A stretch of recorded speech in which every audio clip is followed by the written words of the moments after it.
Exercise friends हमें आज देखना है वो है क्रैमर्स रूल। क्रैमर्स रूल पे भी 3 मार्क्स के लिए क्वेश्चन आता है बोर्ड एग्जाम में। तो सबसे पहले वो सॉल्व करने से पहले जो इक्वेशंस हमें दिए वो स्टैंडर्ड फॉर्म में है या नहीं ये चेक करना है, और अगर वो स्टैंडर्ड फॉर्म में है तो ठीक है, वरना अगर स्टैंडर्ड फॉर्म में नहीं है तो सबसे पहले उसको स्टैंडर्ड फॉर्म में कन्वर्ट करते हैं। तो स्टैंडर्ड फॉर्म क्या होता है? ax plus by plus c equals to 0। तो ये इक्वेशन तो बिल्कुल स्टैंडर्ड फॉर्म में है, लेकिन ये इक्वेशन स्टैंडर्ड फॉर्म में नहीं है। तो सबसे पहले हम इसे नीचे यहाँ पे 2 है डिनोमिनेटर में, तो उस 2 को हटाने के लिए इस इक्वेशन को मल्टीप्लाई बाय 2 करते हैं। और अगर हमने मल्टीप्लाई बाय 2 किया तो पहली टर्म को 2x मिलेगा क्योंकि 2 से मल्टीप्लाई कर रहे हो।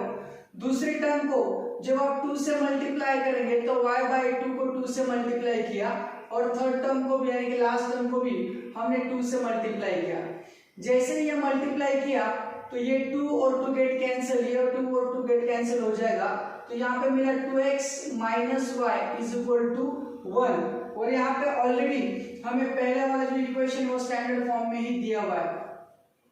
तो जब हमें दोनों इक्वेशन स्टैंडर्ड फॉर्म में मिल जाते हैं तो सबसे पहले हम फर्स्ट d जो होता है उसको कैलकुलेट करते हैं। ये जो सिंबल है ये है डिटरमिनेंट का सिंबल, क्योंकि क्रैमर्स रूल को हम डिटरमिनेंट के हेल्प से ही सॉल्व करते हैं। तो यहाँ पे सबसे पहले हम x के कोएफिशिएंट्स लेते हैं और बाद में y के कोएफिशिएंट्स लेते हैं। तो यहाँ पे x का कोएफिशिएंट 2 है और यहाँ पे x का कोएफिशिएंट जो है वो भी यहाँ पे भी 2 ही है। यहाँ पे y का कोएफिशिएंट 3 है और यहाँ पे y का कोएफिशिएंट -1 है। ये मिलने के बाद हम अब यहाँ पे इनका क्रॉस मल्टीप्लिकेशन करते हैं, लेकिन क्रॉस मल्टीप्लिकेशन करते वक्त एक सीक्वेंस है जो आपको ध्यान रखना है, और वो सीक्वेंस आपको राइट हैंड ध्यान में रखना है कि ये जो दोनों एलिमेंट रहेंगे उन दोनों को सबसे पहले मल्टीप्लाई करना है 2 इंटू -1, फिर माइनस इन दोनों को, फिर लेफ्ट हैंड लेना है। पहले आपको राइट हैंड लेना है और बाद में फिर आपको लेफ्ट हैंड लेना है। ये पहले लेना है राइट हैंड और लेफ्ट हैंड आपको बाद में लेना है। तो इन दोनों का मल्टीप्लिकेशन किया माइनस अब इन दोनों का मल्टीप्लिकेशन 2 इंटू 3, तो 2 माइनस 1 -2 और 2 इंटू 3 -6, यानी कि मुझे आंसर मिला -8। ये मिला -2 और ये मिला -6, तो आंसर मिला मुझे -8। ये मिला मुझे d के बाद हमें निकालना होता है dx। जब भी हमें dx निकालना होता है तो सबसे पहले हम यहाँ पे x निकालना है, इसके लिए x की जगह पे कांस्टेंट वैल्यू पुट अप करते और y की जगह पे हम y की ही वैल्यूज पुट अप करते। तो कांस्टेंट ये होते हैं इक्वल टू के साइड वाले, तो यहाँ पे कांस्टेंट है 2 और यहाँ पे कांस्टेंट है 1, और y की वैल्यू तो एज इट इज है 3 और -1, तो हमने उसको भी यहाँ पे ले लिया। अगेन राइट हैंड सबसे पहले लेना है, तो 2 इंटू -1 माइनस 3 इंटू 1, तो आप यहाँ पे 2 इंटू -1 -2 लेंगे और 3 1 जा 3, तो आपको आंसर मिला -5। तो दिस इज व्हाट dx। आपने d निकाल लिया, dx निकाल लिया, लास्ट में आता है dy। और जब भी आप dy निकालते हैं तो जहाँ पे y निकालना है y की जगह पे कांस्टेंट और x के जगह पे हम x ही निकालते हैं।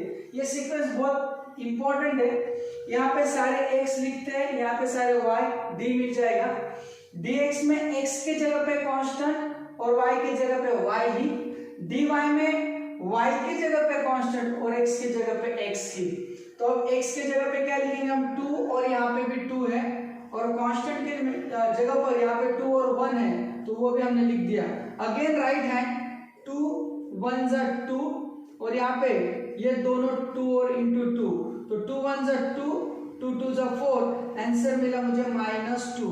तो यहाँ पे हमने dy भी निकाल लिया, dx एंड dy, और dy निकालने के बाद हम यहाँ पे निकालेंगे x और y। तो x का फॉर्मूला है dx अपॉन d, तो dx क्या मिला अभी हमें?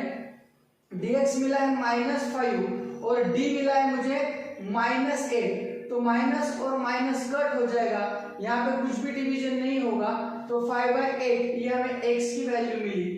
वैसे ही हमें y भी कैलकुलेट करना है और y का फॉर्मूला है dy बाई डी और dy की वैल्यू हमने निकाली है -2 तो यहाँ पे पुट करेंगे और यहाँ पे है -8 तो माइनस माइनस अगेन कैंसल 2 1 जा 2 और 2 4 जा 8 यानी कि मुझे y की वैल्यू मिली यहाँ पे 4 तो यहाँ पे हम y की वैल्यू लेंगे 1/4 so x is 5/8 and y is equal to 1/4। इस तरीके से हम क्रैमर्स रूल का यूज कर x और y की वैल्यूज फाइंड आउट कर सकते हैं। सबसे पहले हमने d कैलकुलेट किया, उसमें x और y के कोएफिशिएंट लिए, फिर हमने dx कैलकुलेट किया, x के जगह पे कांस्टेंट और y की जगह पे y की वैल्यूज ली, फिर dy कैलकुलेट किया, कांस्टेंट के y की जगह पे कांस्टेंट वैल्यूज ली और x की जगह पे x की वैल्यूज ली, फिर उनका डिटरमिनेंट सॉल्व किया और ये x और y के फार्मूलाज में उसकी वैल्यूज पुट अप कर x और y की वैल्यू हमने फाइंड आउट की। So this is what about the Cramer's rule.